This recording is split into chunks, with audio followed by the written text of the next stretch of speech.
Comment gérer sa relation avec un grand groupe quand on est tout petit ? Moi, quand j'ai commencé à travailler sur la société, j'étais évidemment toute seule avec mon idée, un PowerPoint présentant l'idée, le site internet qui n'était pas exactement celui-ci, évidemment, ça a beaucoup évolué. Et la première difficulté, enfin en tout cas le premier challenge, c'était d'aller rencontrer des marques et de les convaincre de distribuer leurs produits sur Lemon Curve. En gros, mes relations avec les grosses sociétés, c'est les marques, c'est potentiellement des partenaires marketing, mais là, ils viennent, je suis leur client. Alors, les marques aussi, vous allez me dire, mais la relation est différente. Donc, les partenaires marketing, c'est plutôt eux qui nous draguent, donc c'est un peu moins un problème. La problématique en fait qu'on a lorsqu'on est tout petit, c'est d'être crédible auprès de ces gros groupes.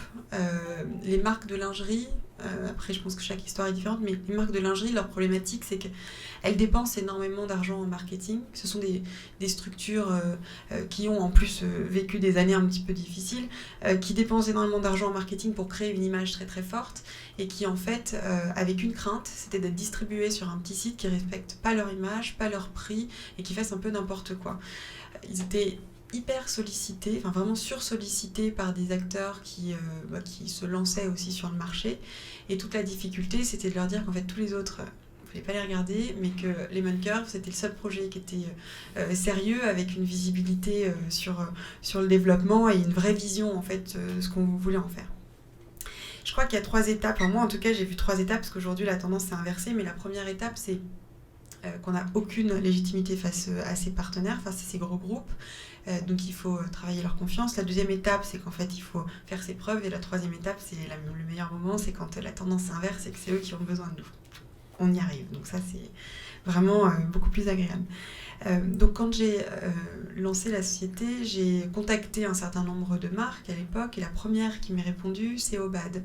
Je pense que c'est peut-être la seule marque qui parle à tout le monde dans la salle.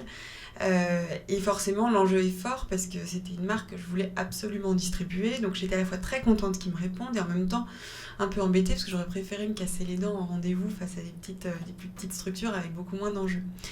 Et là, la problématique, quand on est tout petit, c'est vraiment de se créer, d'avoir un discours qui soit extrêmement sérieux pour vraiment travailler cette crédibilité et leur prouver qu'on a une certaine légitimité face à eux. Et puis leur apporter, leur faire comprendre qu'on a compris leurs problématiques. On est tout petit, certes, on n'y connaît rien, parce que j'y connaissais rien, mais j'avais compris leurs problématiques et mon but c'était de répondre à ces problématiques-là et de leur proposer en fait une création de valeur, enfin leur apporter quelque chose de différent, vraiment une proposition de valeur différente. Quand Brandalé va voir Obad, pas de souci, ils veulent faire du chiffre. Quand Lemon Curve vient les voir et qu'on n'est encore pas connu puisqu'on n'est pas existant, il faut leur apporter autre chose. Et moi, à l'époque, mon discours, et c'est toujours le même, c'était de leur dire que mon objectif, c'était évidemment de faire du chiffre d'affaires avec eux, mais que c'était aussi d'être un vecteur de communication.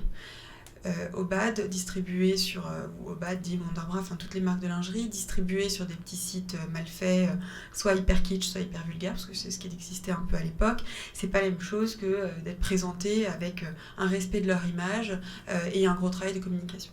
Donc je crois que ça a été vraiment mon discours, et moi ce que je leur ai proposé, c'est de dire voilà, j'aurai un site qui respectera votre image. Ma grosse difficulté, c'est de vendre du Obad, du Playboy, c'est quand même pas le même univers, et Berlé, que vous connaissez peut-être pas, mais qui est une marque qui s'apparente à Triomphe, enfin, c'est avec un positionnement qui est beaucoup plus classique. Et non seulement on va être un vecteur de communication, donc ça c'était ma valeur supplémentaire, enfin, on va faire du chiffre évidemment, on va être un vecteur de communication, mais qu'au-delà de ça, je vais leur permettre aussi de toucher des clientes qu'ils ne réussissaient pas à toucher à l'époque. Obad, je prends cet exemple-là, hein, mais j'en ai d'autres. Obad a un réseau de boutiques, 50 boutiques en France, donc plutôt bien implanté, 50 boutiques en propre, et puis beaucoup de boutiques physiques, multimarques, qui les distribuent. Sauf que ces boutiques multimarques et leurs propres boutiques à elles ne peuvent pas se permettre d'avoir tout le stock, toutes les tailles qui existent chez Obad. Sur la lingerie, on a une problématique de taille sur les soutiens-gorge. On a le mix de bonnet et de largeur de dos, ce qui fait que j'ai certains soutiens-gorge sur lesquels j'ai 100 déclinaisons de taille. Ça, une boutique ne peut pas les avoir en stock. la lingerie, ça peut être un petit produit, ça prend quand même de la place, et puis surtout, elle n'est pas sûre de vendre le 115K qui ne se vend quand même pas tous les jours. Nous, sur Lemon Curve, on en vend tous les jours parce qu'on touche toute la population française. Donc, au-delà du chiffre, de la communication, j'aurais expliqué que j'allais leur apporter encore autre chose, qui était de toucher des clientes qu'ils ne touchaient pas aujourd'hui, parce qu'elles n'ont pas forcément accès à des boutiques. Moi, je ne suis pas parisienne, je sais très bien que quand on est au fin fond de la Drôme, par exemple, on n'a pas accès à tout ce qu'on voit dans les magazines, et pourtant on en a envie. Donc je leur permettais en fait d'aller toucher ces clientes-là, et puis toucher aussi la cliente lyonnaise qui a sa boutique en bas de chez elle, mais qui n'a pas accès à toutes ces tailles, puisque malheureusement la boutique n'a pas cette capacité à les avoir. Donc vraiment, première étape, c'est de prouver qu'on va apporter autre chose. Certes, vous avez de gros mastodontes qui peuvent vous proposer de faire du chiffre, mais moi, je vais faire mieux. Et puis, étant donné que je suis une petite structure, on va être super flexible, on va être très malin aussi dans notre approche.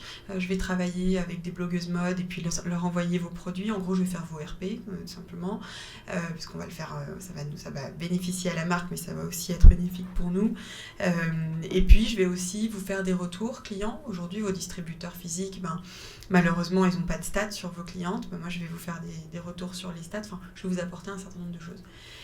Ça, c'était hyper important, cette valeur ajoutée-là. Et puis, évidemment, le sérieux de les rassurer sur la vision qu'on a de la société, le développement, et leur prouver qu'en fait, on est super sérieux, qu'on va développer les choses correctement, qu'on est potentiellement bien accompagné. Ça, c'était très important. Je les ai aussi rassurés. Je les ai également rassurés sur l'accompagnement qui était très important, puisque quand on est une petite structure, ils ont qu'une crainte, c'est qu'on, voilà, une fois de plus, c'est une question de sérieux. Donc moi, j'étais accompagnée notamment par le PDG de Spartoo, qui fait le même métier que moi sur la chaussure, qui fait 130 millions d'euros. Donc ça aussi, ça leur montrait que j'étais toute petite, mais qu'en fait, j'avais un gros à côté de moi, quoi. Ça, c'était la première étape. Et ensuite vient une seconde étape, quand on a réussi à signer ces partenaires-là. Dans mon cas de figure, après ça peut être d'autres relations avec de gros groupes.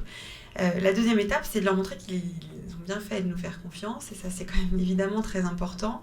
On leur a vendu beaucoup de choses, et il faut ensuite vraiment faire nos preuves, leur montrer que, les engagements qu'on avait pris sont tenus, évidemment, et puis potentiellement deux, qu'on leur apporte encore plus de choses. Donc il s'agit presque de devancer leurs attentes pour pouvoir leur montrer à quel point on est super. On a beau être petit, on est super.